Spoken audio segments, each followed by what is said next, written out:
Chapter 121 Nikhil और Nikita first meet.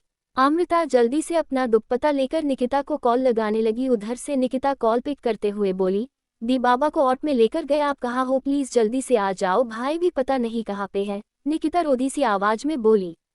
Nikita की बात सुनकर अमृता एक राहत की सांस ली, फिर बोली, ठीक है तुम टेंशन नहीं लो, मैं बस कुछ देर में पहुंच रही हूँ। अमृता बोली तो निकिता अपना सर हाँ में हिलाया। अमृता आती हूँ बोलकर कॉल कट कर दिया।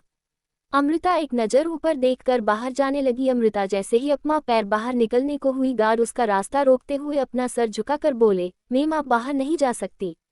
गार्ड की बात सुनकर अमृता गुस्से से बोली, मैं एक बार वार्न करूंगी, हटो मेरे रास्ते से, अदरवाइज आगे जो कुछ भी होगा उसकी जिम्मेदार तुम खुद होगे। अमृता बोली, लेकिन गार्ड को जैसे सुनाई ही नहीं दिया। अमृता उसे घूर के देखा, फिर उसका एक हाथ पकड़कर उसके कमर पर लगाकर अपने एक हाथ से उसके नेक पर तेज से मारा। वो गार्ड वहीं पर बेहोश हो गया। अमृता ने ये सब इतना जल्दी किया कि गार्ड को रिएक्ट करने का मौका ही नहीं मिला। अमृता गुस्से से गार्ड को लात मारकर बोली, ब्लेडी फकिंग लूजर, शेरनी शिकार करने क्या निकली, जंगल में सब अपनी औकात भूल गए, बोलकर अमृता फिर से एक लात मारकर निकल गई। अक्ष स्टडी रूम में बैठा अमृता को लैपटॉप में देख रहा था। उसके फेस पर गहरी स्माइल थी। वो बोला, जाओ, मिसेज मल्होत्रा आने के बाद एक और सरप्राइज इंतजार करेगा। बोलते वक्त उसके फेस पर अब डेविल स्माइल थी। हॉस्पिटल में निखिल भागते हुए हॉस्पिटल आया और शेखर जी का नाम पूछकर सीधे उनकी तरफ चला गया। निखिल अपने में ही बातें करते हुए बोला, प्लीज गॉड सनकी ने अभी तक कुछ न किया हो, नहीं तो। निखिल अभी जा ही रहा था कि उसे किसी की सिसकने की आवाज सुनाई दी। निखिल के चलते कदम रुक गए। निखिल पलट कर देखा तो वहां पर कोई नहीं था। वो पलट कर फिर से जाने को हुआ कि तभी फिर से उसे आवाज सुनाई दी। निखिल आवाज सुनकर अपनी कदम आवाज की दिशा में बढ़ा दिया। निखिल जब पीछा करते हुए आया तो देखा गणपति बप्पा के मंदिर के पीछे एक 20 साल की लड़की अपना सर घुटने में छुपा कर रो रही थी। निखिल पहले तो हैरानी से उसे देखने लगा, वो बहुत ही इनोसेंट दिखाई दे रही थी। कुछ देर बाद भी जब वो लड़की का रोना बंद नहीं हुआ तो निखिल उसे बोला, एक्सक्यूज मी बेबी गर्ल, आप रो क्यों रही हो। निखिल बोला तो निकिता अपना सर उठाकर निखिल को देखने लगी। रोने की वजह से निकिता का फेस एकदम गुलाबी हो गया था। निखिल तो निकिता को देखकर डे से उसमें खोसा गया हो। निखिल एकटक निकिता को ही देख रहा था। निकिता अपनी आंसू पूछते हुए बोली, आप कौन है और यहाँ क्या कर रहे हैं। निकिता की आवाज़ सुनकर निखिल अपने होश में आया और जल्दी से बोला, वो मैं यहाँ से जा रहा था तो मुझे रोने की आवाज़ सुनाई दिया, मैंने आवाज़ का पीछा किया तो आप रो रही थी, तो आप क्यों रो रही है। निखिल निकिता से पूछा। दी कहती है किसी अनजान से ज्यादा बातें नहीं करते और मुझे इनके पास थोड़ा सा और रोना है, तो आप जाइए यहाँ से। निकिता बप्पा की तरफ इशारा करके बोली। निकिता की बात सुनकर निखिल हैरानी से उसे देखा, फिर बोला, लेकिन तुम्हें रोना क्यों है ये तो बताओ। निखिल निकिता के पास बैठते हुए बोला। निकिता फिर से अपना सर उठाकर निखिल को देखते हुए बोली, क्यों, मैं अभी बहुत दुखी हूँ। इस बार निखिल इरिटेट होकर थोड़ा तेज से बोला, अरे यार लेकिन तुम दुखी क्यों हो जो तुम्हें रोना आ रहा है। निखिल की तेज आवाज सुन के निकिता की आंखों से फिर से आंसू आने लगे तो निखिल चुप करते हुए बोला, बेबी गर्ल, मैंने कोई तुम पर चिल्लाया नहीं है जो तुम ये से रो रही हो, मैंने बस पूछा है, तुम बताओगी नहीं तो मैं तुम्हारी प्रॉब्लम सॉल्व कैसे करूंगा। निखिल बोला तो निकिता अपने आंसू भरी आंखों से उसे देखने लगी। निखिल अपना सर हामी हिलाकर उसके आंसू पूछते हुए बोला, अब जल्दी से मुझे बताओ क्यों रो रही हो। निखिल धीरे से बोली, बाबा का ऑपरेशन हो रहा है और मेरे पास न ही दी है और न ही भाई है, मुझे कुछ समझ नहीं आ रहा है मैं क्या करूं, तो मैंने इनसे कहने आई थी ये मेरे दी और भाई को जल्दी से मेरे पास भेज दे। निकिता मंदिर की तरफ इशारा करके बोली। निकिता की इनोसेंट देखकर निखिल निकिता को देखते ही रह गया, उसे कुछ समझ नहीं आ रहा था वो निकिता को कैसे समझाए। निखिल निकिता के आंसू पूछते हुए बोला, ठीक है, तुम इनके पास बैठकर बहुत देर से रो रही हो ना, सैयद या तुम्हारी विश सुन लिए हो और तुम्हारे भाई और दी तुम्हें ढूंढ रहे हो और तुम यहाँ बैठी हो। निखिल बोला तो निकिता अपना सर हाँ में हिलाकर जल्दी से खड़ी होकर बोली, आप सही कह रहे हो, मैं यहाँ पर हूँ, दी भाई को कैसे पता होगा, मैं जाती हूँ, ठीक बाय। निकिता जल्दी से जाते हुए बोली। निखिल जल्दी से उसका हाथ पकड़ कर बोला, किस फ्लोर पर तुम्हारे बाबा है। 5 फ्लोर, लेकिन आप क्यों पूछ रहे हैं। निकिता बोली, क्योंकि मैं भी उसी फ्लो पर चल रहा हूँ। निखिल स्माइल करते हुए बोला, ठीक है चलते हैं। निकिता निखिल बोली। दोनों साथ में शेखर जी वार्ड की तरफ चले गए। जब 122 रात बड़ी लंबी होने वाली है मिसेज मल्होत्रा। ठीक है चलते हैं, निकिता निखिल बोली। दोनों साथ में शेखर जी वार्ड की तरफ चले गए। शेखर जी के वार्ड के बाहर अमृता इधर उधर चक्कर लगा रही थी कि तभी उसकी नजर आते हुए निखिल और निकिता पर पड़ी। निकिता अमृता को देखकर खुश होकर दौड़ते हुए गई और अमृता को कस के गले लग गई। तब तक निखिल भी अमृता के पास पहुंच गया था, लेकिन अमृता निखिल को इग्नोर करके निकिता को देखते हुए बोली, कहाँ गई थी? मैंने बोला था मैं आ रही ही, तुम बाबा के पास रहना। वो आप में से कोई नहीं था तो मुझे बहुत डर लग रहा था, मैं बागवान जी से कहने गई थी आप में से कोई को जल्दी से भेज दो। निकिता अमृता को पूरी बात बताते हुए बोली। अमृता एक नज़र निखिल को देखकर उसका हाथ पकड़ कर ले जाते हुए बोली, ठीक है लेकिन अब तुम कहीं मत जाना। अमृता की बात सुनकर निकिता अपना सर हाँ में हिला दिया। निखिल जाते हुए अमृता को देख जल्दी से बोला, अमृता मुझे बात करनी है तुमसे। निखिल की बात सुन के भी अमृता उसे इग्नोर करके जाने लगी। निखिल अपने मन में बोला, दोनों के दोनों एक जैसे, जब दोनों का मन कहता है तब जवाब देंगे, नहीं तो सामने वाले को एटीट्यूड दिखाकर चले जाएंगे। फिर जल्दी से अमृता के जाके बोला, अम्मी प्लीज मुझे तुमसे कुछ बात करनी है, थोड़ा सा सी बात करनी है, प्लीज सुन लो। निखिल लगभग रिक्वेस्ट करते हुए बोला। अमृता घूर के उसे देख रही तो वही निकिता कन्फ्यूजन में दोनों को देखकर बोली, क्या आप दोनों एक दूसरे को जानते हो? अमृता जल्दी से बोली, नहीं, तुम यही रहन, में बस 2 मिनट में आ रही हूँ। बोला कर अमृता निखिल को घूरते हुए आगे चली गई। निखिल फेक स्माइल करके अमृता के पीछे चला गया। कॉलेज में अदा अपने क्लास में बैठी हुई थी। सैयदा प्रोफेसर लेट थे। अदा का ध्यान अपने बुक में था कि तभी उसके बगल वाले सीट पर नव्या आके बैठते हुए बोली, ओम कहाँ है? अदा कुछ नहीं बोली। नव्या ये अपने आप को इग्नोर होता देख उसकी फ्रेंड्स हंसते हुए बोली, ओह नव्या देख तो सही, ये बेहन जी की औकात तेरे बातों को इग्नोर कर रही है।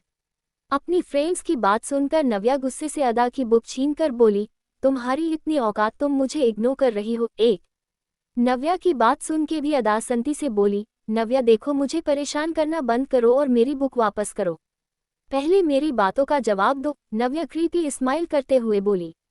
पूछो, अदा बोली तो नव्या बोली, ओम कहाँ है? मुझे नहीं पता, मैं किसी के पीछे नहीं घूमती, अदा ने जवाब दिया। झूठ मत बोलो, अभी कुछ देर पहले ही मैंने तुम दोनों को साथ में देखा था, नव्या ने अपने दांत पिसते हुए बोला। तो जाके आपने बॉयफ्रेंड से पूछो ना, यहाँ पर मेरा दिमाग मत खाओ, या तुम्हारा बॉयफ्रेंड तुम्हारे में इंटरेस्ट ही नहीं है, अदा मजाक बनाते हुए बोली। अदा की बात सुनकर नव्या जैसे ही उसे पर हाथ उठाने को हुआ कि कोई उसका हाथ पकड़कर हवा में रोक दिया। नव्या अच्छा किया था कि अदा को रिएक्ट करने का मौका नहीं मिला था। अदा अपनी आंखें खोलकर देखा तो ओम की आंखें गुस्से से लाल हो रही थी। अदा एक नज़र ओम को देखने के बाद नव्या से अपना बुक छीनाते हुए बोली, ड्रामा शो देखने में मुझे कोई शौक नहीं है, बोलकर कर उठ गई। अदा के जाने के बाद आओ नव्या का हाथ झटक कर छोड़ दिया, फिर अपना दांत पिसते हुए बोला, तुम्हारी हिम्मत कैसे हुई उस पर हाथ उठाने की? ओम की बात सुनकर नव्या गुस्से से बोली, ऐसा क्या है उसमें जो तुम उसके पीछे पागल हो, जो तुम्हें एक नज़र देखती भी नहीं है, आखिर उसकी औकात ही क्या है? नव्या की बात सुनकर ओम के होठ पर गहरी स्माइल आ गई। वो बोला, उसकी औकात की बात तो छोड़ो, तुम्हारी औकात तो मेरी जूती भी साफ करने की भी नहीं है। ओम बोला तो पीछे से कांची सिटी बजाते हुए बोली, बेल डॉन रो, अब इसके बाद भी कोई अपना मुंह उठाकर आपके पास आए तो उससे बड़ी बेशर्म मैंने अपने लाइफ में नहीं देखा। कांची बोलकर ओम के पास पहुंच गई। ओम उसका हाथ पकड़कर बाहर ले जाते हुए बोला, तुझे तो उसके पास होना चाहिए था न, तो तू यहाँ पर क्या कर रही है? वो मेरे से भी अच्छे से बात नहीं करती, मुझे अपने पास से भागा दिया। कांची मुंह बनाते हुए बोली, ठीक है तू कैंटीन में हमरा इंतजार कर, मैं उसे लेकर आता हूँ। बोलकर ओम टेरेस की तरफ चला गया। ओम की बात पर कांची मुंह बनाकर कैंटीन की तरफ चली गई। मल्होत्रा इंडस्ट्री। अक्षा अपने केबिन में बैठा लगातार बिना किसी भाव से लैपटॉप पर अपनी उंगली चला रहा था। तभी उसके केबिन का डोर नॉक हुआ। अक्ष बिना देखे कैमिंग बोला तो राहुल अंदर आया और अक्ष को ग्रिड करके बोला, बॉस आपने जो काम दिया था उसकी तैयारी हो चुका है। राहुल की बात सुनकर अक्ष कुछ नहीं बोला। राहुल अभी भी खड़ा था। आउट। अक्ष बोला कि राहुल ये इस भागा जैसे उसके पीछे कोई पागल कुत्ता पड़ गया हो। राहुल के जाने के बाद अक्ष अपना सर चेयर पर टिकाकर डेविल स्माइल करते बोला, रात बड़ी लंबी होने वाली है मिसेज मल्होत्रा, तुम्हारे लिए जितनी देर तुम्हें आने में लगेगी उतनी ही किसी की चीखें निकलेगी। बोला कर अक्ष साइको की तरह हंसने लगा। जब 123 लॉस्ट मिस्टेक समझकर माफ कर देना। अक्ष अपना सर चेयर पर टिकाकर डेविल स्माइल करते बोला, रात बड़ी लंबी होने वाली है मिसेज मल्होत्रा, तुम्हारे लिए जितनी देर तुम्हें आने में लगेगी उतनी ही किसी की चीखें निकलेगी। बोला कर अक्ष साइको की तरह हंसने लगा। कॉलेज में टेरेस पर अदा टेरेस के रेलिंग पकड़कर खड़ी होकर नीचे आते जाते स्टूडेंट को देख रही थी। ओम पीछे से उसे अपने बाहों में भरते हुए बोला, सॉरी नीचे जो कुछ भी हुआ। ओम को छुआन से अदा पहले अपनी आंखें बंद करके फिर से खोलकर ओम को झटक कर बोली, पहले तो दूर रहो और नीचे जो कुछ भी हुआ मुझे कोई फर्क नहीं पड़ता, कोई क्या बोलता है मेरे बारे में। ठीक है, नहीं फर्क पड़ता है, अच्छी बात है, तो क्या अब मुझे एक किस मिल सकता है?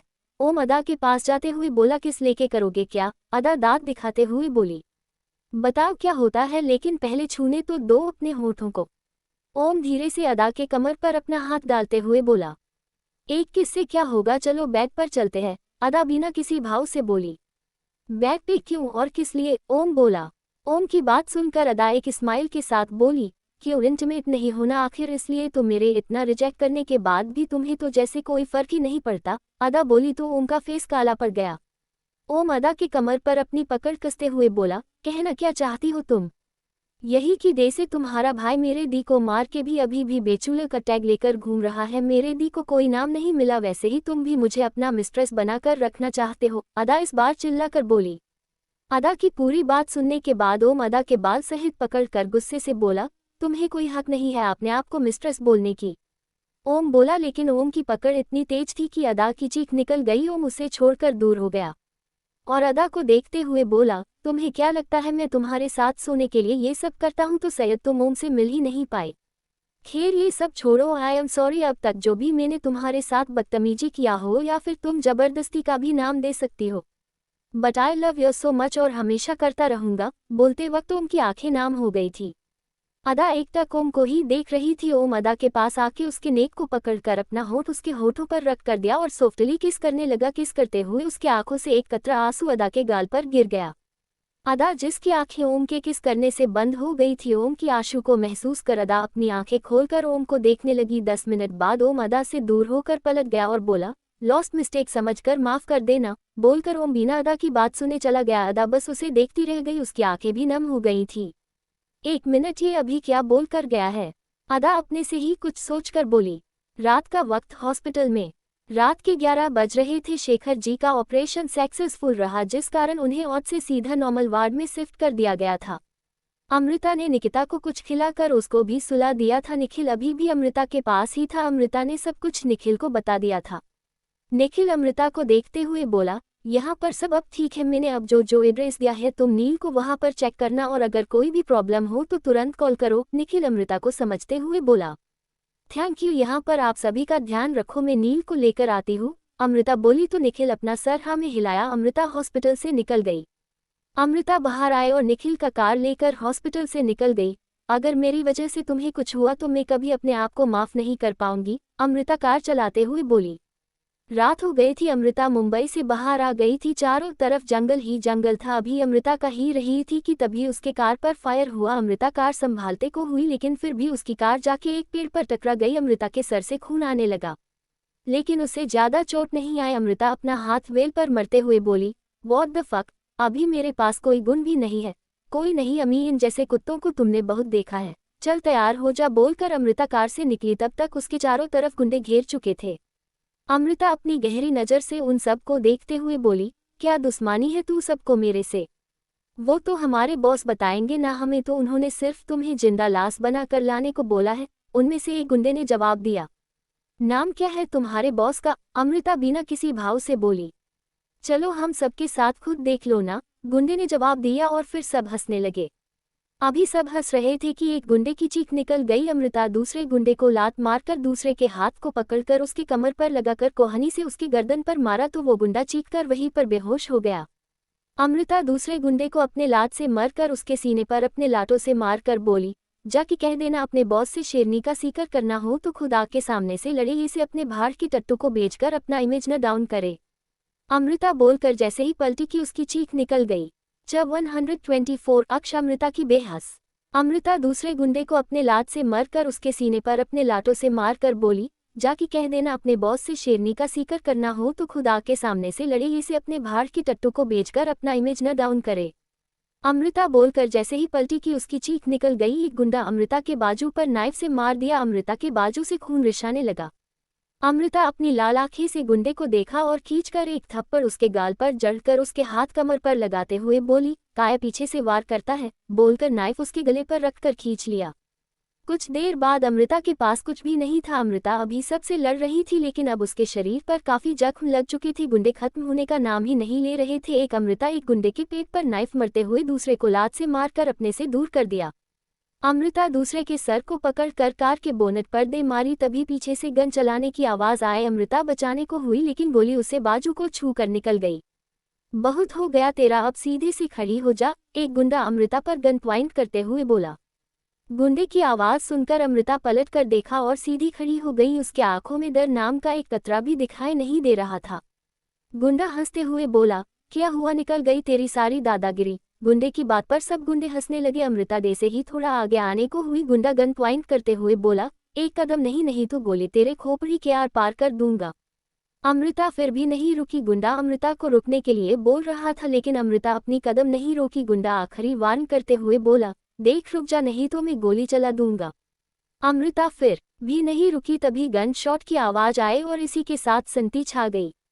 अमृता अपनी नजर उठाकर देखी तो अक्ष उसके कमर को पकड़कर खड़ा एक हाथ से गुंडे पर शूट कर रहा था। अमृता बिना किसी भाव से अक्ष को एकटक देखने लगी। अक्ष कुछ ही देर में सारे गुंडे को मरने के बाद अमृता की तरफ देखा तो उसकी नजर अमृत के बाजू पर गया। अक्ष बिना कुछ बोले उसे अपने गोद में उठा लिया। अमृता उसके गले में अपना हाथ डालकर उसे पकड़ते हुए बोली, नील को कहाँ रखा है। अमृता बोली तो अक्ष उसे घूरते हुए बोला, क्या तुम्हें डर नहीं है, तुम्हारे इस फकिंग क्वेश्चंस पर तुम्हें मैं अभी पटक सकता हूँ। अक्ष बोला तो अमृत अपनी पकड़ उस पर मजबूत कर दिया। अक्ष के फेस पर न दिखाने वाली स्माइल आकर चली गई। अमृता घूरते हुए बोली, मैं नहीं कहा है मुझे, तुम अपने गोद में उठा कर ले चलो। अमृता की बात पर अक्ष कुछ नहीं बोला तो अमृता सोचने का नाटक करते हुए बोली, वैसे बिजनेस छोड़कर एक्टर क्यों नहीं बन जाते, बहुत आगे जाओगे, कसम से बता रही हूँ। तुम्हें ऐसा क्यों लगता है मैं एक्टर बहुत अच्छा बनूंगा। अक्ष अमृत को बोनट पर बैठते हुए बोला, ... उद्धरण चिन्ह, क्योंकि तुम एक्टिंग बहुत अच्छा करते हो। अमृता बोली। अक्ष अपना आईब्रो उठाकर उसे देखने लगा जैसे पूछ रहा हो, मैंने कौन सी एक्टिंग की तुम्हारे सामने। अमृता उसके नजरों को इग्नोर कर बोली, अपने ही गुंडे को मेरे सामने मारकर साबित क्या करना चाहते हो अब। अमृता की पूरी बात सुनने के बाद अक्ष बिना किसी भाव से बोला, तुम्हें लगता है मैंने गुंडे भेजे थे तुम्हें जान से मरने के लिए। अरे वाह, तुम्हें तो बहुत जल्दी याद आ गया। अमृता ओवर एक्टिंग करते हुए बोली। अक्ष बिना कुछ बोले फास्ट बॉक्स लेकर आया, अमृता के बाजू पकड़ कर लिया। अमृता गुस्से से अक्ष के हाथ को झटक कर बोली, मुझे यहाँ पर तुम्हारी एक्टिंग देखने का कोई शौक नहीं है, मुझे बताओ नील को कहाँ पर रखा है। अमृता लगभग चिल्लाते हुए बोली। अमृता के बाजू से अभी भी खून रिस रहा था, लेकिन अमृता को जैसे कोई फर्क ही नहीं पड़ रहा था। अमृता के चिल्लाने से अक्ष अपने एक हाथ से अपने नेक को सहलाते हुए बोला, मिसेज मल्होत्रा अपनी आवाज नीचे करो। अक्ष अपना गुस्सा कंट्रोल करते हुए बोला, नहीं करूंगी तो क्या कर लोगे, मरोगे फिर से, या फिर से अपनी जिंदगी से निकाल दोगे। तो सुनो मिस्टर अक्ष मल्होत्रा, तुम अब मेरे लाइफ में कोई मैंने नहीं रखते हो, इसलिए अब मेरी जिंदगी में अपनी टांग अड़ाना बंद करो। अमृता और तेज से चिल्लाते हुए बोली। अमृता की बात सुनकर अक्ष पागलों की तरह हंसने लगा। हा, मिसेज मल्होत्रा, तुम बेवकूफ किसे रही हो, अपने आप को या मुझे? क्या मतलब है तुम्हारा? अमृता बिना किसी भाव से बोली। अक्ष अमृता को अपने पास खींचकर उसके कमर को अपने हाथ लपेटकर उसके कान के पास जाकर बोला, यही कि तुम अभी भी मिसेज मल्होत्रा ही हो, किस गलतफहमी में जी रही हो तुम? चाह करके भी तुम्हें मेरे जिंदगी में आना ही होगा। मिसेज मल्होत्रा त्रत्रत्रा। अक्ष शब्द को खींचते हुए बोल किस करके पीछे होकर अमृता के एक्सप्रेशन देखने लगा। किस करने से अमृता के शरीर में सिहरन सी दौड़ गई। अमृता उसे खुद से दूर करते हुए बोली, छोड़ो मुझे, ऐसा तुम्हारे सपने में होगा। नेवर मिसेज मल्होत्रा, अभी होगा, तुम अभी चल रही हो मेरे साथ। अक्ष अपना नाक अमृता के गाल पर टच करते हुए बोला। इस बार उसके बोलने के नादाज में एक अलग ही रफनेस महसूस हो रही थी जो अमृता को चुप रहने पर मजबूर कर दिया। अक्ष आराम से अमृता को कार में बिठाकर अमृता को लेकर निकल गया। जब 125 अक्ष की बेशर्मी भरी बातें। इस बार उसके बोलने के नादाज में एक अलग ही रफनेस महसूस हो रही थी जो अमृता को चुप रहने पर मजबूर कर दिया। अक्ष आराम से अमृता को कार में बिठाकर अमृता को लेकर निकल गया। कार में अमृता अक्ष को इग्नोर करके जब से कार में बैठी थी तब से अक्ष को इग्नोर कर रही थी, जिसे महसूस कर अक्ष की पकड़ व्हील पर मजबूत हो रही थी। अक्ष झटके से कार रोक दिया। अमृता फिर भी कार से बाहर ही देख रही थी। अक्ष झटके से अमृता को खींचकर अपने लेप पर बिठा लिया।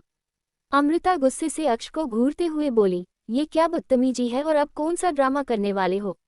अमृता की बात सुनकर अक्ष उसे घूरते हुए उसको अच्छे से एडजस्ट करके बोला, अब बोलो जो भी तुम्हारे मन में चल रहा है। अमृता अपने दांत पिसते हुए बोली, तो तुम वैसे भी पूछ सकते थे इस तरह से क्यों मुझे उठाया। क्योंकि मेरा मन था। अक्ष अमृता को सिंपल सा जवाब देकर उसका सर अपने शोल्डर पर रखकर फिर से कार स्टार्ट करते हुए बोला, अब आराम से सोच सकती हो, जो भी तुम्हें सोचना है, बोलकर अक्ष कार को आगे बढ़ा दिया। अमृता जोर से अक्ष के नेक पर अपने दांत गिरते दिया लेकिन अक्ष कुछ रिएक्ट नहीं किया। तो अमृता अक्ष को छोड़कर उससे दूर होकर देखने लगी। अक्ष के नेक पर अमृता के पूरे दांत के निशान पड़ चुके थे, वहां पर हल्का खून रिसने लगा था। अमृता अक्ष को फेंक देखने लगी तो अक्ष बिना अमृता को देखे ड्राइविंग करते हुए बोला, थक गई। तुम किस तरह के इंसान हो, अमृता बिना किसी भाव से बोला तो अक्ष फिर से ब्रेक लगाकर कार रोक दिया। अक्ष अमृता का फेस अपने सामने लाकर बोला, जानवर ठरकी जैसा इंसान हूँ, बोलकर अमृता के होठ छू लिया, फिर उससे दूर होकर कार स्टार्ट कर दिया। अमृता उसे घूरने लगी तो अक्ष बोला, ये से क्या देख रही हो, मिसेज मल्होत्रा खाने का इरादा है क्या? तुम्हारी हिम्मत कैसे हुई मुझे किस करने की, और ये क्या बार बार मिसेज मल्होत्रा लगा कर रखा है? मिसेज मल्होत्रा को 1 साल पहले ही उसके हस्बैंड ने मार डाला, क्या तुम्हें नहीं पता? तो मैं तुम्हें डिटेल्स में बता सकती ही। और एक सीक्रेट बताओ, आज भी उसने गीदड़ों को भेजा था मरने के लिए, लेकिन जब प्लान सेक्स नहीं हुआ तो खुद आ गया महान बन के बचाने के लिए। बोलते वक्त अमृता एकटक अक्ष को देख रही थी, उसके फेस पर स्माइल थी। अक्ष बिना कुछ बोले कार रोककर अमृता को अपने गोद में उठाकर अम्बिला के अंदर ले जाने लगा। इस वक्त उसके फेस पर कोई भाव नहीं था। अमृता गहरी स्माइल के साथ फिर से बोली, तुम्हें पता है अक्ष मल्होत्रा अपने ही गुंडे को मारकर उसके सामने अपने आप को महान बनाकर सबिता क्या करना चाहता है? ओहो, तुम्हें कैसे पता होगा, ठीक है मैं ही बताती हूँ, बोलकर अमृता अक्ष के कान के पास जाकर अपनी सांसें छोड़ते हुए बोली, क्योंकि उसे लगता है अब भी वो अपने मारी हुई बीबी को जिंदा कर सकता है, लेकिन उसकी जानकारी के लिए बता दूँ वो अब किसी और से। अमृता की बात पूरा नहीं हुआ। अक्ष उसे बेड पर फेंकते हुए चिल्लाकर बोला, सटअप जस्ट सटअप, बोलकर अमृता के पास जाकर अपना एक पैर बेड पर रखकर अमृता के बाल को कस के पकड़कर सर्द आवाज में बोला, क्या कहा तुमने? वो मेरे भेजे हुए गुंडे हैं, कोई प्रूफ है क्या तुम्हारे पास? अक्ष अपनी पकड़ मजबूत करते हुए बोला। अमृता अक्ष के आंखों में देखते हुए बोली, मैं खुद हूँ, प्रूफ हूँ, उन गुंडों की बात सुनी है मैंने, उनके मोबाइल पर तुम्हारा नाम फ्लैश हो रहा था। अमृता अपनी दांत पिसते हुए बोली। फिर आगे कहा, मैं ये सब बता क्यों रही हूँ तुम्हें, पहले भी तो तुमने ये किया है न, और छोड़ो मेरे बाल को। अमृता अपना बाल छुड़ाते हुए बोली। अमृता की बात सुनकर अक्ष जैसे ही कुछ कहने को हुआ, अमृता उसके हाथों में झूल गई। अमृता को बेहोश होता देख अक्ष अमृता के गाल को थपथपाते हुए बोला, हे मिसेज मल्होत्रा क्या हुआ तुम्हें, बोलो, अपनी आंखें खोलो। अक्ष बोल ही रहा था कि उसकी नज़र अमृता के बाजू पर पड़ी, जहां से अभी भी धीरे धीरे खून रिस रहा था। अक्ष जल्दी से अमृता को अपने बाहों में उठाकर जल्दी से लेकर बाथरूम में चला गया। कुछ देर बाद अमृता बेड पर सो रही थी, उसके हाथों की ड्रेसिंग कर दिया था। अक्ष अमृता के बगल में बैठा एकटक उसे देख रहा था, उसके जेहन में अमृता की एक एक बातें गूंज रही थी। अक्ष बेड से उठकर अमृता को अच्छी सी कवर करके रूम से निकल गया। अक्ष स्टडी रूम में आया और अपना मोबाइल निकाल कर किसी को कॉल किया। कुछ देर बात करने के बाद अक्ष कॉल कट करके सिगरेट जलाकर कस लेते हुए बोला, तुमने बहुत बड़ी गलती कर दी, मैं जो भी करी अपने वाइफी के साथ, लेकिन तुमने उसे हॉट करने की कोशिश किया है तो अब सूट समेत समेटने के लिए तैयार रहना। बोलते वक्त अक्ष की आंखें सर्द हो गई थी। अगली सुबह अमृता की आंखें धीरे धीरे खुली तो उसे अपने कमर पर किसी की पकड़ महसूस हुई। अमृता नजर घुमा कर देखा तो अक्ष अमृता को कस के पकड़कर सुकून से सो रहा था। अमृता अक्ष को घूरने लगी, तभी उसकी नज़र अक्ष के मोबाइल पर पड़ी। अमृता हल्का सा टर्न होकर मोबाइल उठाने लगी, जिससे उसकी ब्रेस्ट अक्ष के फेस के पास आ गया। अक्ष एक हाथ से अमृता के सीने को दबाते हुए नींद में बोला, वाइफी देखो ये कितना टाइट हो गया जब से मैंने इसे छोड़ दिया है। अक्ष की बेशर्मी भरी बातें सुनकर अमृता के फेस लाल हो गई। अब ये गुस्से से हुआ या शर्म से हुआ अमृता ही जाने। जब 126 अक्ष अमृता और रोमांस। वाइफी देखो ये कितना टाइट हो गया जब से मैंने इसे छोड़ दिया है। अक्ष की बेशर्मी भरी बातें सुनकर अमृता के फेस लाल हो गई। अब ये गुस्से से हुआ या शर्म से हुआ अमृता ही जाने। अक्ष अभी भी अमृता के सीने को अपने हाथों में पकड़ रखा था। अमृता मोबाइल छोड़कर अक्ष को देखा तो अक्ष की आंखें कभी भी बंद थी। अमृता एक राहत की सांस ली, फिर गुस्से से उसे घूरते हुए बोली, देखो तो ठरकी इंसान हो, नींद में भी ठरकीपन दिखा रहा है। बोलकर अमृता अक्ष का हाथ हटाने लगी। अक्ष अपनी पकड़ और मजबूत कर लिया, जिससे अमृता की आह निकल पड़ी। अमृता अपनी आंखें मजबूती से बंद करके अपने आप को कंट्रोल करने लगी। अक्ष अमृता को पलटकर अपने नीचे करते हुए बोला, कहा ढोल की तरह घूम रही हो, थोड़ा सा और सोने दो ना। अक्ष बोला तो अमृता ध्यान से अक्ष को देखने लगी। कुछ देर घूरने के बाद अमृता अक्ष के नेक पर तेज से बाइट कर लिया। अक्ष अपनी आंखें खोलकर अमृता को गुस्से से घूरते हुए बोला, ये कौन सा तरीका है किसी को नींद से जगाने का? पहले अपना ये बुलडोजर जैसा शरीर लेकर हटो मेरे ऊपर से। और ये मेरा तरीका है किसी को जगाने का? तुम्हें कोई दिक्कत है क्या? अमृता एटीट्यूड में बोली। अमृता के बोलने पर अक्ष अपना बेट कोहनी पर ले लिया, फिर बोला, अच्छा अब तो मुझे भी दिखाना पड़ेगा। अक्ष अपनी स्माइल छुपाते हुए बोला, क्या क्या दिखाना पड़ेगा? अमृता कन्फ्यूजन में बोली, यही कि जब कोई नींद से जागता है तो सुबह एक्सरसाइज कैसे करते हैं? अक्ष तिरछी स्माइल करते हुए बोला और बिना अमृता की बात सुने अमृता के होठ पर अपना होठ रख दिया।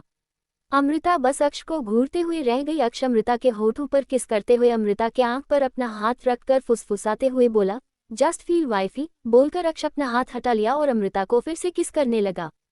अक्ष की बातें में इतना इंटेंस था कि अमृता की आंखें खुद ब खुद बंद हो गया और अमृता के होठ भी धीरे धीरे चलने लगे।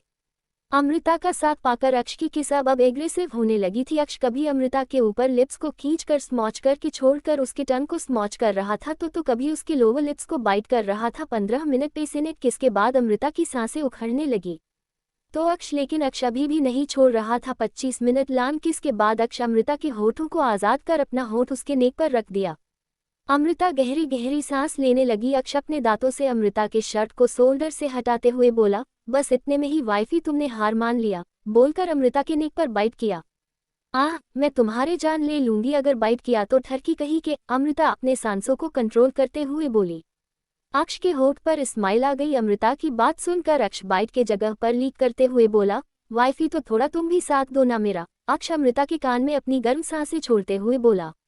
अमृता की आंखें खुद ब खुद बंद हो गई। अक्ष धीरे धीरे अमृता के सार को रिमूव करके उसके ब्रेस्ट पर आके अमृता के सीने को अपने चमकती आंखों से देखने लगा। अमृता अपनी आंखें खोलकर अक्ष को देखा तो अक्ष फिर से उसके लो को लीक करते हुए बोला, वाइफी तुम्हें पता है तुम बहुत बदल गई हो। वो कैसे? अमृता खोई हुई सी बोली। ये अब थोड़े से छोटे हो गए हैं। अक्ष अमृता के ब्रेस्ट की तरफ इशारा करते हुए बोला। अक्ष की बात सुनकर अमृता के गाल लाल हो गया। मुझे टीज करना बंद करो। अमृता नकली गुस्सा करते हुए बोली। अरे नहीं वाइफी, मैं सच बोल रहा हूँ, ये सच में छोटे हो गए हैं। बोलकर अक्ष अपने होठ अमृता के सीने पर रखकर स्मोच करने लगा। अमृता की आंखें अपने आप ही बंद हो है। उसके हाथ अक्ष के बालों में चले गए। अक्ष पहले तो सॉफ्ट होकर स्मोच कर रहा था लेकिन वक्त के साथ साथ अक्ष एग्रेसिव होने लगा था। अमृता को तो जैसे अक्ष ने कोई जादू सा किया हो। अमृता की आवाज ही नहीं निकल रहा था। अक्ष उसके एक ब्रेस्ट को अपने एक हाथों में पकड़कर लगातार प्रेस कर रहा था और एक को अपने मुंह में डालकर लगातार एग्रेसिव होकर किस कर रहा था। कुछ देर किस करने के बाद अक्ष नीचे आते ही बोला, वाइफी मैनेज करो अब मुझे। अक्ष एग्रेसिव होकर किस करते हुए बोली।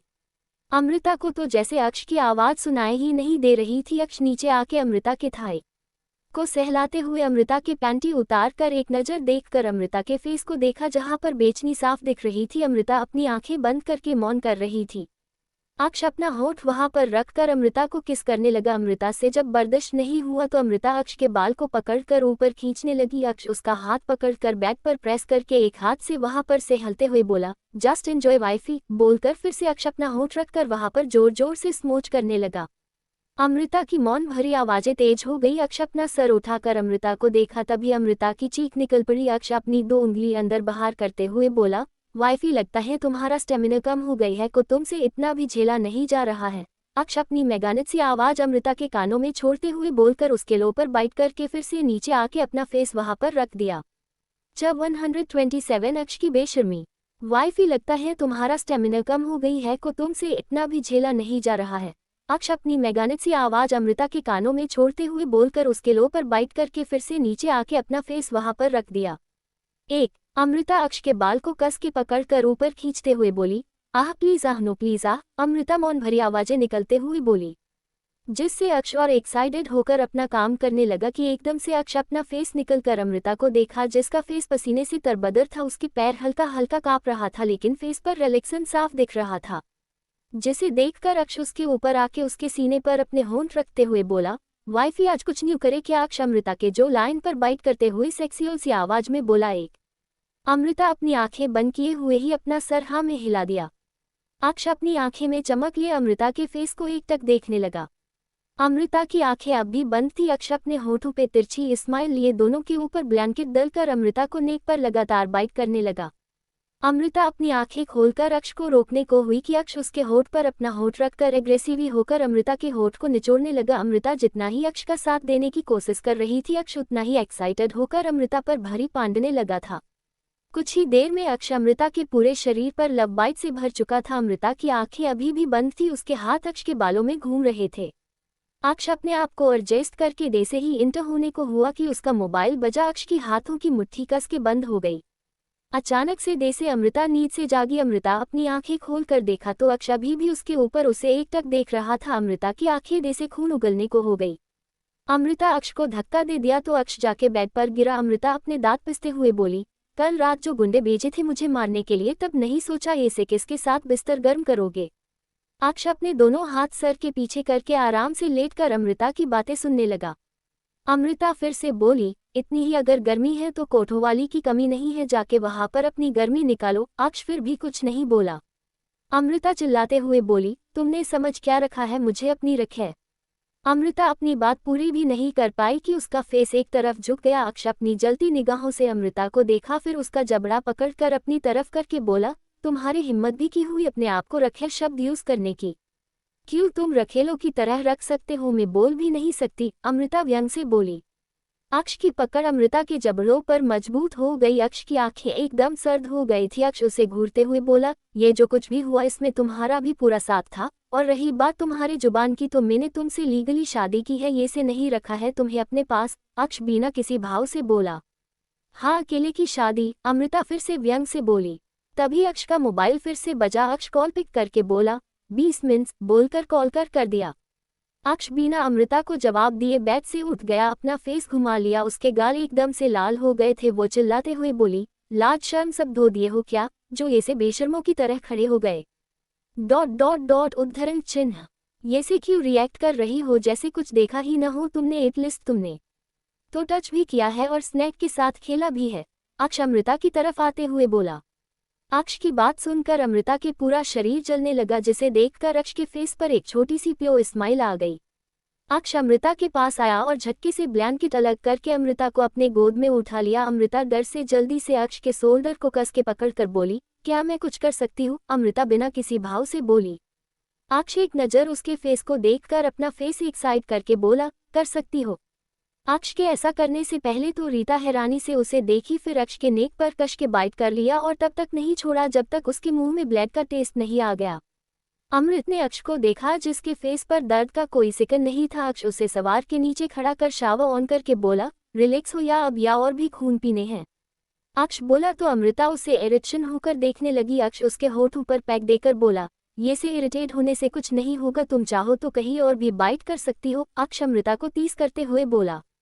अमृता उसे घूरते हुए बोली, तुम जिस तरफ इसरा कर रहे हो ना, मुझे सब समझ आ रहा है। उद्धरण चिन्ह . हाँ तो इसलिए तो बोला है, अक्ष अपनी स्माइल छुपाते हुए बोला। तो बताओ नील को कहाँ पे रखा है? अमृता तिरछी स्माइल करते हुए बोली। अमृता की बात सुनकर अक्ष के फेस की स्माइल गायब हो गई। अक्ष बिना कुछ बोले अमृता को साफ करने लगा। अमृता उसका हाथ झटक कर बोली, तुम ये से इग्नोर नहीं कर सकते, बताओ मुंह नील को कहाँ पे रखा है? अक्ष उसके कान के पास जाकर कुछ कहा तो अमृता एकदम से संत होकर खड़ी हो गई। अक्ष के फेस पर डेविल स्माइल आ गई। जब 128 तुम्हें दर्द नहीं होता क्या? अक्ष उसके कान के पास जाकर कुछ कहा तो अमृता एकदम से संत होकर खड़ी हो गई। अक्ष के फेस पर डेविल स्माइल आ गई। अक्ष अमृता को साफ कर खुद को साफ किया, फिर दोनों बाथरूम से वाथरोब पहनकर बाहर आए तो अक्ष सीधे क्लोजेट रूम में चले गए। अमृता एकदम से संत हो गई थी। कुछ देर बाद अमृता मिरर के सामने बैठी थी। वो इस वक्त किसी नई नवेली दुल्हन की तरह लग रही थी। रेड कलर सिफोन की साड़ी, हाथों में रेड चूड़ियां, मांग में सिंदूर, आंखों में काजल, माथे पर स्टोन बिंदी, लिप्स पर रेड डार्क लिपस्टिक, पैरों में पायल और उसके वो लंबे घने बाल जो इस वक्त खुला था वो ब्लैक के खूबसूरत लग रहे थे। कुल मिलाकर अमृता तैयार थी और बाल की खूबसूरत लग रही थी। अक्ष पीछे से आकर अमृता के गले में मंगलसूत्र पहनाकर बोला, परफेक्ट। अक्ष बोला तो अमृता अपनी नज़र उठाकर उसे देखा। अक्ष ब्लैक सूट में जेंटलमैन की तरह तैयार हुआ था और बेहद ही हैंडसम लग रहा था। अमृता अपनी नजरें फेरकर मंगलसूत्र निकलने लगी। अक्ष उसका हाथ पकड़कर घूरते हुए बोला, अगर तुमने इसे हाथ भी लगाया तो मुझसे बुरा कोई नहीं होगा। ... उद्धरण चिन्ह। तो तुमसे बुरा है भी कौन? अमृता भी घूरते हुए बोली। मुझसे बहस करने की कोई जरूरत नहीं है, चलो मेरे साथ। अक्ष अमृता का हाथ पकड़कर उसे उठाते हुए बोला। अमृता अपना हाथ झटक कर अक्ष से दूर हो गई, फिर चिल्लाते हुए बोली, कहीं नहीं जाना है मुझे जब तक तुम नील को नहीं छोड़ देते। अमृता के इस तरह चिल्लाने से अक्ष अपना हाथ नेक पर फेरते हुए इधर उधर देखने लगा, जिसे देखकर अमृता अपनी कदम पीछे लेने लगी। अक्ष के फेस पर तिरछी स्माइल आ गई। अक्ष अमृता को देखते हुए बोला, वाइफी इधर आओ मेरे पास अभी। बोलते वक्त अक्ष की आवाज बेहद खतरनाक थी। अमृता अपने फेस के एक्सप्रेशन छुपाते हुए बोली, देखो तुम मेरा कुछ नहीं कर सकते समझे, वाइफी मेरे पास आओ। अक्ष अमृता की बात बीच में काटकर बोला। अमृता कछुए की चाल चलते हुए अक्ष के पास आने लगी। मेरे पास इतना टाइम नहीं है मिसेज मल्होत्रा, रैविड बनो। अक्ष अमृता की चाल देखकर अपनी सर्द आवाज में बोला। अमृता जल्दी से अक्ष के पास आ गई। अक्ष उसके कमर को पकड़कर उसके होठ पर अपना होठ रखकर रफली किस करने लगा। 5 मिनट बाद अक्ष अमृता को छोड़कर उसके होठों को साफ करने लगा। अमृता की आह निकल गई। अक्ष अमृता को देखने लगा। अमृता अपना नजर झुका रखी थी। अक्ष उसे इग्नोर करते हुए बोला, जितनी बार तुम्हारे मुंह से उस फकिंग का नाम निकलेगा उतनी बार अब तुम पेनिश के लिए तैयार रहना। बोलकर अमृता की लिपस्टिक को सही किया। तभी एक बूंद आंसू अक्ष के हाथ पर गिरा। अक्ष अपने हाथों की मुट्ठी कस के बंद कर लिया और एक गहरी सांस लेकर अमृता को अपने सीने से लगा लिया। अमृता सिसकने लगाए। अक्ष उसे गोद में उठाकर सोफे पर ले जाकर बैठकर पानी पिलाने लगा। ... उद्धरण चिन्ह। रो क्यों रही हो? अक्ष इरिटेट होकर बोला। अमृता उसके हाथ को पकड़ कर कस के अपने दांतों से काटने लगी। अक्ष कुछ नहीं बोला। कुछ देर बाद अमृता अक्ष के हाथ को छोड़ी तो वहां पर ब्लड आने लगा। अमृता अक्ष के फेस को देखा। अक्ष उसे ही देख रहा था लेकिन दर्द का कोई भाव नहीं नजर आ रहा था, जिसे देखकर अमृता और जोर जोर से रोने लगी। अक्ष झल्ला कर बोला, अब क्या हुआ? अब क्यों रो रही हो? तुम हमेशा से ऐसे ही करते हो क्या? तुम्हें दर्द नहीं होता? बोलो। अमृता रोते हुए बोली। उसे तुमसे क्या, तुम्हें क्या फर्क पड़ता है? अक्ष बोला। एक पल के लिए उसके एक्सप्रेशन बदले लेकिन फिर तुरंत छुपा लिया। ... उद्धरण चिन्ह। अमृता अपना रोना छोड़कर अक्ष को देखने लगी। अक्ष अमृता के आंसू पोंछकर उसका फेस सही कर ही खड़ा किया, फिर उसे अपने गोद में उठाकर रूम से निकल गया। अमृता बिना कुछ बोले अक्ष के शोल्डर पकड़कर उस कंधे पर अपना सर रखकर बोली, नील को छोड़ दो। आई नो मैं जानती हूँ मैं उसका नाम ले रही हूँ, आपको गुस्सा आ रहा होगा, लेकिन प्लीज आप उसे छोड़ दीजिए, मैं कहीं नहीं जाऊंगी। अमृता की बातें को इग्नोर करके अक्ष हॉल में पहुंच गया। वही अमृता की मुट्ठी कस चुकी थी। अक्ष अमृता को हॉल में खड़ा किया, तभी वहां पे भागते हुए राहुल आया और गहरी सांस लेकर बोला, बॉस कहाँ रह गए थे जल्दी से?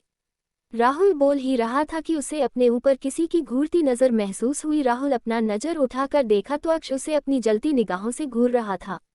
राहुल जल्दी से 2 कदम पीछे होकर अपना सर झुकाकर बोला, सॉरी बॉस। अक्ष उसे घूर कर देखा, फिर अमृता का हाथ पकड़कर आगे चला गया।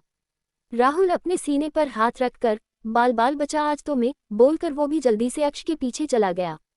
हॉस्पिटल में शेखर जी को अभी भी होश नहीं आया था। निखिल ने अब तक निकिता से अच्छे से दोस्ती कर लिया था। निकिता भी अब फ्रेंडली हो चुकी थी निखिल के साथ।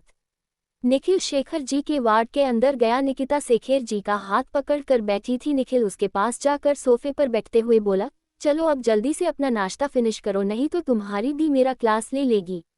निखिल बोला तो निकिता अपना सर नहीं में हिलाते हुए बोली, नहीं मेरी दी अच्छे के लिए बताती है। ...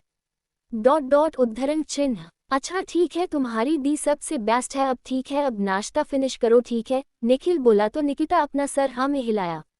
जब 129 अक्ष की जलन। अच्छा ठीक है, तुम्हारी दी सबसे बेस्ट है। अब ठीक है, अब नाश्ता फिनिश करो ठीक है, निखिल बोला तो निकिता अपना सर हाँ में हिलाया। अम्बिला। अक्ष अमृता की कमर में हाथ डालकर बाहर आया। अमृता अपनी नजर घुमाकर चारों तरफ देखा, उसकी आंखें हैरानी से बड़ी हो गई। अक्ष अमृता के एक्सप्रेशन देखकर डेविल स्माइल करते हुए बोला, मिसेज मल्होत्रा स्माइल। अक्ष बोला तो अमृता झूठी स्माइल करते हुए अपना दांत पिसते हुए बोली, अब क्या प्लान बनाया है मुझे नीचा दिखाने का? तुम्हें ही दिक्कत थी सीक्रेट शादी से, न वही दूर कर रहा हूँ। अक्ष बोला तो एकटक उसे देखने लगी। पाकेट। एक रिपोर्टर ने दोनों का पिक्चर लेते हुए बोला। अक्ष बिना कुछ बोले जाके वही किंग साइड सोफे पर अमृता को लेके बैठ गया। अमृता कुछ नहीं बोली। सर आपने अभी तक अपनी शादी को क्यों छुपा कर रखा था? दूसरे रिपोर्टर ने सवाल किया। क्योंकि मेरे मैसेज को नहीं पसंद, अक्ष सीधा सा जवाब दिया। ... उद्धरण चिन्ह। लेकिन सर अभी कुछ दिन पहले आप और मिस रिया चौहान ट्रेन में थे, हमें लगा वही मिसेज मल्होत्रा, तो क्या उनके साथ आपका एक्स्ट्रा मैरिटल अफेयर चल रहा है? दूसरे रिपोर्ट ने सवाल किया। अक्ष एक नज़र राहुल को देखा। राहुल जल्दी से अपना सर हाँ में हिला दिया। वही रिपोर्टर की बात सुनकर अमृता के फेस पर व्यंग भरी स्माइल आ गई। राहुल जल्दी से आगे आकर सभी रिपोर्टर को देखते हुए बोला, आपको जरूर कोई गलतफहमी हुई है, बॉस की सिर्फ उनके साथ एक मीटिंग थी बस। बॉस की इम्पोर्टेंट मीटिंग है, उन्हें जाना होगा, आप सब अब बस कीजिए। लेकिन सर उन्होंने हमारे आखिरी सवाल का जवाब नहीं दिया, रिपोर्टर चिल्लाते रहे। लेकिन अक्ष के गार्ड ने सबको बाहर कर दिया। अमृता सोफे से उठते हुए बोली, थिंग नाटक सो खत्म हो चुका है, अब मुझे चलाना चाहिए, मुझे बाबा को देखने हॉस्पिटल जाना है। अमृता सोफे से उठते हुए बोली, चलो नाश्ता करो पहले। अक्ष अमृता का हाथ पकड़ते हुए बोला। अमृता अक्ष का हाथ झटक कर राहुल के पास जाकर बोली, आपके पास खुले पैसे हैं। अमृता बोली तो राहुल हड़बड़ा कर अक्ष को देखने लगा, जो उसे ही अपनी जानलेवा नजरों से देख रहा था। अमृता राहुल का ध्यान अपनी तरफ खींचते हुए बोली, मैंने कुछ पूछा आपसे, कल तक मैं आपके पैसे दे दूंगी, अभी मेरे पास मेरा मोबाइल भी नहीं है, नहीं तो जरूरत नहीं पड़ती। अमृता बोली। अक्ष अमृता को अपने गोद में उठाकर जाते हुए बोला, आज के बाद तुम मुझे बिला में नहीं दिखाने चाहिए, बोला कर अमृता को जबरदस्ती अंदर लेकर चला गया। क्या बॉस को मुझसे जलन हो रही है? नहीं कहा वो कहा मैं, लेकिन हो भी सकता है, मेरा बॉस कुछ भी कर सकता है, साइको जो ठहरा भाग ले। राहुल इससे पहले दोनों के बीच टूबाली का बकरा बने, बोलकर राहुल जल्दी से बिला से निकल गया। अक्ष के उठाने से अमृता अपना हाथ पाँव चलते हुए गुस्से से बोली, मुझे नीचे उतरे नहीं तो मैं तुम्हारा खून पी जाऊंगी। उद्धरण चिन्ह। और कितना पीना है? सुबह से तो 2 बार पी चुकी हो। अक्ष दयानंद एरिया की तरफ जाते हुए बोला, जा तो मैं ही सिर्फ पी सकती हूँ, तुमने किसी और को क्यों पिलाया? अमृता चिल्लाते हुए बोली। वाइफी आवाज नीचे। अक्ष अमृता को लेकर चेयर पर बैठकर अपनी सर्द आवाज में बोला। अमृता बिना कुछ बोले उठाने लगी। अक्ष अमृता के कमर पर अपनी पकड़ मजबूत करते हुए बोला, मैंने इसकी परमिशन नहीं दी वाइफी, तो तुमने मुझे अभी तक दिया ही क्या है? अमृता अक्ष के आंखों में देखते हुए बोली। अक्ष कुछ देर अमृता के फेस को ध्यान से देखने के बाद बोला, क्या चाहिए बोलो। डिवोर्स। अमृता बोली, तभी उसकी आह निकल गई।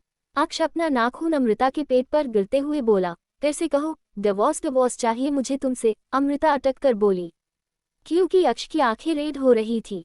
मेरे से डिवोर्स लेकर क्या करोगी? अक्ष बिना किसी भाव से बोला।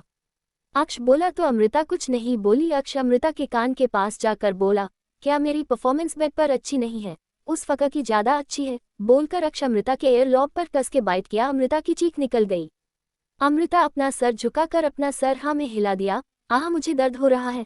अमृता अक्ष का हाथ अपने पेट से हटाते हुए बोली, जो अब तक अक्ष का नेल अमृता के पेट पर लग चुका था। अक्ष बिना कुछ बोले अमृता को उठाकर उसे खींचते हुए ऊपर ले जाते हुए बोला, तो चलो तुम्हें मैं अभी सर्टिफाई कर देता है, इसी से शिकायत है न तुम्हें। अक्ष बोला तो अमृता के शरीर ने डर का एक लहर दौड़ गया। अमृता अपना हाथ छुड़ाते हुए बोली, नहीं तुम मेरे बातों का गलत मतलब निकल रहे हो, देखो प्लीज ऐसा मत करो। अमृता रोते हुए बोली।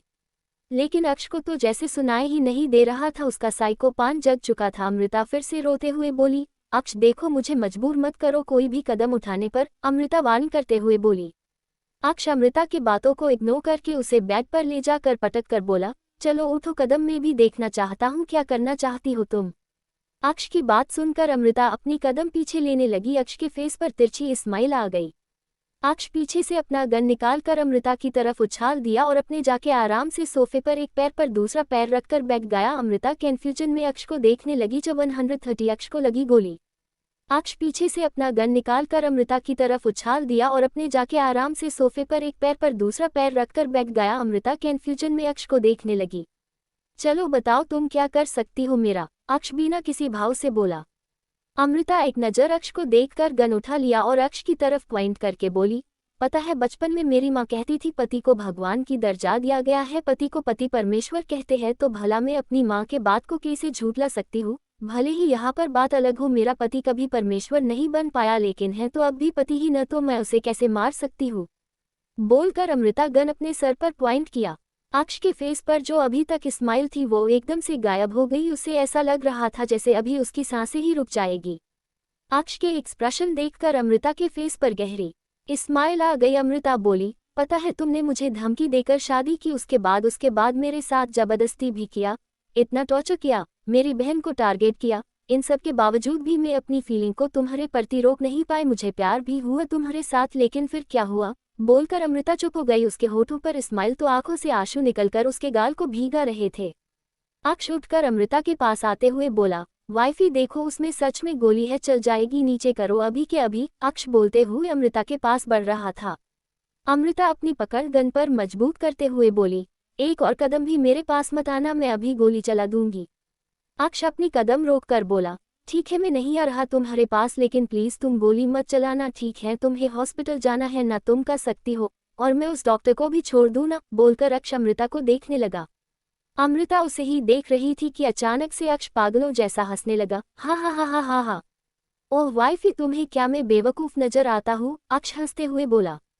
अक्ष की सुनकर अमृता अक्ष को कन्फ्यूजन में देखने लगी। अक्ष आराम के साथ सोफे पर बैठते हुए बोला, वाइफी मुझे तो अब शक जा रहा है, तुमने कभी गन चलाया भी था कि नहीं, जिसे ये तक नहीं पता बुलेट खाली है या भरी हुई? अक्ष बोला तो अमृता गन को चेक करने लगी। गन सच में खाली था। अमृता ने गुस्से में ध्यान ही नहीं दिया, अमृता चेक कर ही रही थी। अक्ष दौड़कर अमृता के पास जाने लगा। एक गन शॉट की आवाज आए और इसी के साथ रूम के कुछ देर के लिए शांति छा गई। अमृता अक्ष के नीचे थी। अक्ष अमृता को लेकर साइड गिरा हुआ था। रूम पूरा ग्लास वॉल से बना हुआ था। अक्ष खड़ा हुआ अमृता को चेक करते हुए बोला, ठीक हो ना वाइफी, कहीं लगी तो नहीं ना? अक्ष पूछा रहा था। उसके फेस पर अमृता के लिए फिक्र साफ दिखाई दे रही थी। अमृता एकटक अक्ष के फेस को ही देख रही थी। अमृता अक्ष को देखते हुए अपना सर हाँ में हिला दिया। अक्ष कस के उसे अपने सीने से लगाते हुए बोला, सॉरी वाइफी, एक बार फिर से। अक्ष अपनी बात अधूरी ही छोड़ दिया। अमृता अक्ष को अलग होने लगी। अक्ष उसे और कस के पकड़ते हुए बोला, प्लीज कुछ देर ये से रहो। अक्ष बोला। तभी अमृता को अपने हाथ में कुछ चिपचिपसा लगा। अमृता अपने हाथ को देखा तो उसकी आंखें बड़ी हो गई। खून? अमृता अपने हाथ को देखते हुए बोली। अक्ष जल्दी से अलग होकर फिर अमृता को ऊपर नीचे चेक करते हुए बोला, कहाँ पे खून वाइफी, दिखाओ मुझे, बोलते हुए अक्ष पैनिक हो रहा था। अमृता अपना हाथ अक्ष के गाल पर रख कर बोली, अक्ष मेरी बात सुनिए, मैं एकदम ठीक हूँ, आपको गोली लगी है, आपके पीठ से खून निकल रहा है, बोलते हुए अमृता की आंखें नम हो रही थी। अक्ष फिर से अमृता को कस के गले लगाकर बोला, नहीं वाइफी मैं ठीक हूँ, लेकिन जिसने भी ये किया है अब वो ठीक नहीं रहेगा, बोला कर अक्ष अमृता लब पर पैग देकर अलग हो गया। तभी अक्ष के कदम लड़खड़ा गए। अक्ष अपने आप को संभाल कर अमृता का हाथ पकड़कर बोला, चलो नाश्ता करो फिर हॉस्पिटल चली जाना। अक्ष रूम से बाहर ले जाते हुए बोला। अमृता अक्ष को रोकते हुए बोली, मेरी बात सुनो अक्ष, आप ले पीठ से खून आ रहा है, आपको गोली लगी है। हाँ मुझे पता है, तुम्हें मुझे बताने की जरूरत नहीं है, तुम चलो चुपचाप मेरे साथ नाश्ता करो और हॉस्पिटल जाओ, लेकिन शाम तक तुम मुझे घर में चाहिए। अक्ष अमृता को ले जाते हुए बोला। अमृता गुस्से से अपना हाथ झटक कर गुस्से से चिल्लाते हुए बोली, तुम्हें एक बार में मेरी बात समझ नहीं आ रही है? गोली लगी है, तुम्हें खून लगातार निकल रहा है, फिर भी तुम इतना नॉर्मल कैसे रह सकते हो? क्या सच में तुम एक पत्थर हो जिसे न दर्द होता है ना किसी की फीलिंग समझ आती है? अक्ष रुककर अमृता को देखने लगा, फिर बोला, हाँ हूँ मैं पत्थर, इंसान नहीं करना है मुझे अपने दर्द में किसी को शामिल नहीं बनानी है, मुझे अपनी वीक पॉइंट किसी को नहीं झुकना है, मुझे किसी के आगे, और तुम्हें क्या ही फर्क पड़ता है? तो नाश्ता करो और अपने बाबा को देखने जाओ हॉस्पिटल, बोलकर अक्ष अमृता को फिर से पकड़कर नीचे जाने लगा। अमृता के आंखों में आंसू आ गए, लेकिन वो कुछ बोली नहीं और चुपचाप अक्ष के साथ चली गई।